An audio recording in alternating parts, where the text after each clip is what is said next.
What's up, guys? It's been a while, for obvious reasons right here, but we wanted to come on here and kind of give the story, the birth story, I guess, of little Harper. Unfortunately, we did not record It's kind of a whirlwind. on the way to the hospital or in the hospital.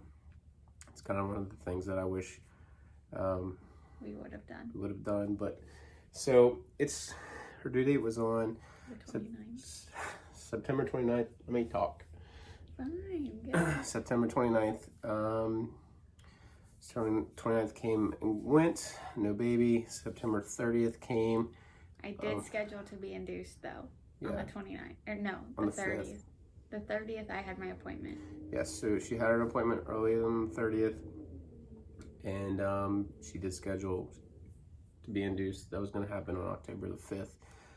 Yeah. So she came home. I think you worked. I think you were feeling fine. In the morning, okay, so in the morning I had woken up. Was that on the 30th or the 29th? I had woken up and I said, hey, we need to make sure we have everything ready. It was the 30th or the 29th. I think it was the 30th. So because it was the morning of my appointment. I had started to lose them. This is, I guess, going to be somewhat graphic. I don't know. Started to lose the mucus plug, and I was like, oh gosh, it's going to happen. And so thought it was going to happen. Nothing. Went to my appointment. They had said I was 1 centimeter and I think like 40% effaced, maybe something about that. Came home, worked, and yeah, the day was normal. The Indians played that day, and it was I think the game went really late. Was that the game that went into like really extra innings, or was that the game before? But I was up late to begin with, and because the Indians were playing, and I went upstairs, and Samantha was like, I'm gonna call the doctor, and I was like, well, so I had worked late. We had Chipotle. I couldn't eat my Chipotle because it was too spicy. And then it got to be like 11. Yeah, I think that was the night that the game went into extra. Yeah, because you weren't upstairs. I was upstairs working and he wasn't upstairs. Or maybe there was a rain delay or something. Yeah, that's what it was. They started late, the rain delay. But that's neither here nor there. So I was working until like 8 or 9 that night. And then it got to be like 11. And I was like starting to get really uncomfortable and like having pains. And I was like, he's like, do we need to go? And I was like, no. And so I downloaded the contraction timer on my phone, started monitoring it. It was like hit and miss. Like I'd have one that was a minute long, but it was like longer than 4 or 5 minutes apart from each other. And then the next one I'd have would only be like 25 seconds. And then it got to be, I don't even know what time. Well, I came down here because Kipper kept trying to lay on me and I was in pain. So. And I was like, I asked her if we needed to go and she said no. So I was like, what do you do? From my perspective, it's like, all right, we're going to have to go at some time. Like, this is it. It's game time. I was like, do I try to sleep? I did try to sleep. I tried to lay down, but I couldn't fall asleep. If I did, it may have been for 15, 20 minutes. And it wasn't very long from the time that I first started feeling crappy to the time we went to the time I said I was calling the doctor. I think I called the doctor at like 1:30ish. And I said, hey, like, I'm in pain. I think it's time to go in. And she was like, okay, are you ready to come in? And I said, yeah. Asked if I could eat before. She said, yeah. I made the dumb decision to only eat an ice pop on the way to the hospital. And then we were like getting stuff ready to go. Yeah, I think because when she called the doctor, I went ahead and loaded the car with the suitcase. And then we were like texting to see who could come watch the dogs because we weren't sure how long we would be. And then we left probably 3 o'clock, 3 something. Well, we got to the hospital. It was like 2:45, 3 o'clock when we got to the hospital. So we probably left here like 2:15 maybe, which was brutal. It's like we're both tired. We had worked since 6 or 7 that morning. Hadn't really slept yet at all. Hadn't slept at all. We ate dinner at like 6:30. Yeah, we had it delivered DoorDash. And again, I didn't really even eat. So we got to the hospital. It was like 2:45 or 3. And then I walked in. The nurse walked us to our room slowly. Yeah, and it was very like, they checked her out, and they were like, "We'll go get the midwife." And they kept saying that for probably, I don't know, She didn't get there until 7. an hour or 2, 3 hours. And it's like, I don't think you're behind, because you weren't admitted. We weren't admitted until Almost 6 or 7. Yeah, so we were there in the room just hanging out, and a nurse would come in once every 30 minutes to an hour. Yeah, so we were just sitting there and didn't know what was going on. We technically weren't admitted at that point. Yeah, we were being observed because I wasn't, at that point, I was only 1.5 centimeters, so I hadn't really progressed that much for my doctor's appointment, and I was about 75% effaced. And she said, I don't know if they'll admit you this early. And then probably like an hour and a half went by. She brought me an IV, and she's like, I'm gonna give you an IV. And I was so upset because I was like, if I'm not getting admitted and I have to get an IV more than once, I'm gonna be so upset. Well, she did keep saying, she's like, I don't see any way that you're gonna be going home. Yeah. Because we had heard people that they go and then they have to go home, and I think that happened. You said Kayla and Donnie, right? I think they had to go home. Yeah, and usually they don't admit you. From what I've been told, they usually don't admit you until you're 3 or 4 centimeters. But they like had me strapped in to like monitor my contractions, and they were regular enough that even if I wasn't far along dilated wise, my contractions were at the right time. They had me bounce on a ball. Yeah, this went on for probably, I don't know. We were in the room. I don't know what time you got your epidural. Is that how you say it? I always say it wrong. Which with that, it's weird because like the room that we were in, Samantha was on the bed, and probably I was on a couch probably 8 feet away maybe.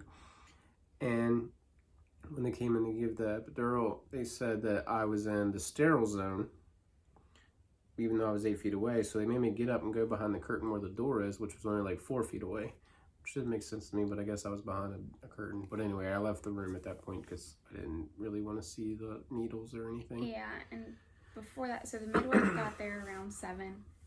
They said, okay, we're going to admit you. Their systems had been down all morning. Yeah. So that's part of the reason they couldn't admit us anyways. And then she said, okay, we're going to admit you. What do you want to do for pain management? And I said I wanted an epidural. And she said that they could give me sheDANigans first if I wanted to try and like wait it out because the epidural is supposed to slow. It's not supposed to slow down your labor, but it typically does slow down your labor. And you had made up your mind prior that you wanted one, so it wasn't like a spur of the moment decision that you want one. Like you knew going into it that you wanted one. Yeah, but I was like, okay, we can try sheDANigans. And I think we got up and walked around first. Or maybe once you had your epidural, you can't move. Yeah, but did we get up and walk before the sheDANigans or after and before the epidural? It might have been. I don't remember walking once. It might have been that we got the sheDANigans and I was out, like. Yeah, she was, and she was like, the room is spinning, like, it was like she was high on drugs, like, it was like, I was like, go to sleep, like, I can't deal with you right now, just like, it was almost instant, and I remember, like, I thought he was talking slow, and I remember the room spinning, and I saw shadows, and I thought the dogs were there at the bed, and I remember the nurse came in, and I was trying to talk to her, but it was like I was talking through mud. It was the weirdest thing. And then I went to sleep, and that only worked for about an hour, because I woke up, it was about 8:30 when I woke up, and Christy, who was our nurse, came in, and she was like, are you feeling it again? And I was like, yeah. She's like, are you ready for an epidural? And I said, yeah. She's either we walked before the STADOL or after the STADOL, just because I knew I wasn't going to get up and walk anymore after the epidural. So it was like 8:30. Time was going by. They brought the cart in to give me the epidural. And when they admitted me, by the time they admitted me, I was 3 centimeters.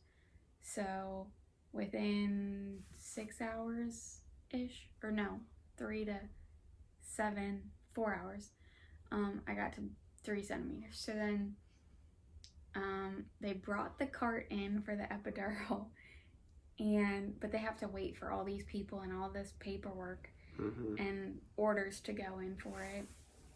And I was getting so frustrated. Like, I was like grabbing the side of the bed, and I was like, I will give myself this epidural at this point, because I was so uncomfortable. And then they finally came in to do the epidural, and it was to me, I don't know how it was from his perception, but like to me it was a whirlwind. And they have to read you all this stuff, like the risks involved in it.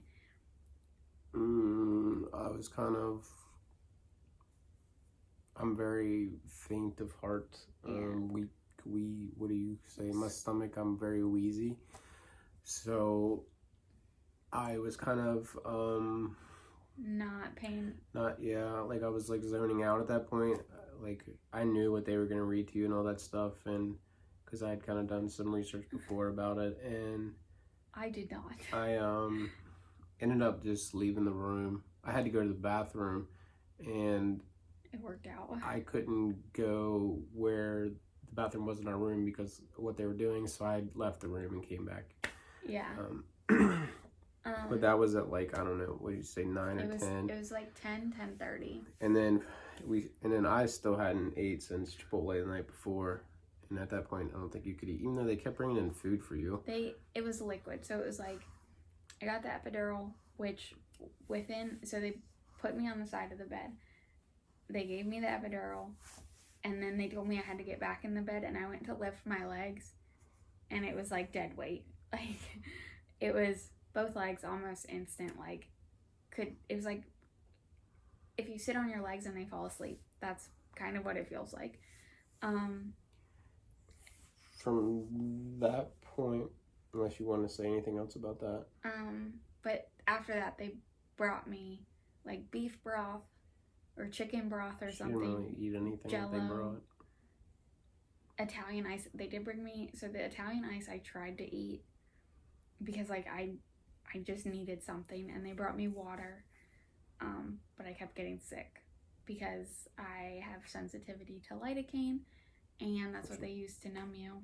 Yeah, which may come up later. We don't know. I don't know if Samantha's going to say what happened later, but from that point, I kept falling asleep on the couch. Samantha would fall asleep, like we were in and out of sleep. And nurses would come in, I don't know, once every hour and just check on us. We didn't see the midwife.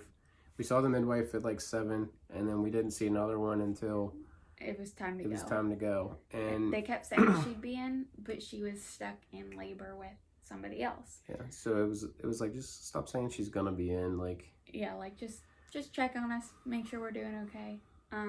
They checked me. So we had a couple different nurses throughout that shift. Or throughout like us staying there. And they checked me, I think, maybe twice.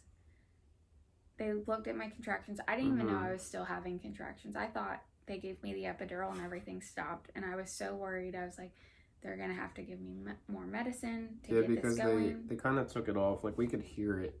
We could hear Harper's heartbeat when she was hooked up. And they took it off to do the epidural. And I don't think they hooked you back up. No. So that we couldn't hear the... Yeah. sound. And because they took it off, I couldn't even hear it. There's a thing that prints to show them the contractions, and that wasn't printing. I was like, okay, I guess everything stopped. And then they hooked me back up, and then the contraction thing was going. But because we were in and out of sleep and I didn't feel anything, I was like, ugh, nothing's happening. But I think they checked me maybe twice. I think they checked me and said I was about 5 or 6, and then maybe again around 7 or 8. And oh, sugar. Well, if we're at a different angle, the dog just knocked over the camera. But yeah, so they checked me. Daniel went and got, no, you didn't, did you go get food? I didn't eat until after she was born. So we were just kind of... Harper, if you knock us over again, we're fighting. We were just kind of hanging out. Lay on your bed. No, on your bed. That's fine. Sit there. Sit. So anyway, fast forward. Around 6 o'clock, 6:10ish, the midwife finally came in, checked Samantha, and was like, "All right, you ready to push?" And she was like, "I guess." It was the midwife, a resident student, and then the nurse. And I could have told you their names. Nicole was the assistant. No, Julie was the resident. Nicole was the midwife. Oh. Our nurse, I can't remember her name. There were so many nurses that were in and out. But she was so nice. Some were good, some not so good. Yeah, so they said... Not that they weren't good at their job, just that we like their personalities better, I guess. Yeah. So they said it was time to push. They made me put my legs up, and I had to like hold behind my legs to push. Daniel, everything they tell you, they're like, oh, he can hold your hand, or... They didn't even tell me that it was like, they didn't even say come over here. They just said, all right, you want to push? And I got up and walked over. Like, I could have just sat on the couch, I guess. I don't know. Yeah. But I told them previously, I was like, I don't want to hold her leg. I don't want to be down there. I don't want to... Which I think... I don't want to cut the umbilical cord. Like, I don't want to do any of that. They did say something. When he walked over, they were like... Nicole, our midwife, was like, Dad doesn't look like he wants to hold her leg. And he's like, no, I do not. Nope. So, and Nicole was like, oh yeah, that's right. Like, you guys don't like... Because she had just seen me. Nicole was the one who I scheduled my induction with. At my appointment. And so she's like, oh yeah, you guys don't like all that stuff. And I was like, yeah. So we pushed and we pushed, and like I said, I had gotten sick from the lidocaine earlier. I had basically anything I had put in was coming right back up. So I think I pushed, I counted as 12 times. He counts it as 3. 8 minutes. I pushed for 8 minutes, but I really only pushed for about 5, and then I started throwing up, and I was mid throw up, and she came out, and they all kind of laughed, and they said that I puked very forcefully. And they like went to set her on my chest, and I'm still in the middle of throwing up, and I like panicked because I was laying down and throwing up, and I forgot to turn my head, and Nicole's like, you gotta turn your head. So did that because I was like choking. And then they put her on my chest, and I was like, hi Harper, and proceeded to throw up some more. So then they took her. They took her to clean her off. Well, she was already kind of cleaned off, but like to measure her, weigh her, and like, medicine, right? and give her her first dose of medicine. Yeah. And while you were getting stitched up. Yep. Which felt like it took forever. Which I think I was like, they like started to take the epidural medicine down. And I got really cold, so I think that's probably why it felt forever for me. And I could also see Daniel over there, and I was like, I want to see her, and I want to know what's going on, but it's okay. Yeah, so I'm just going to say this in case I want to break it up. So that's part 1. So we'll continue this in part 2. All right, see you guys. Bye.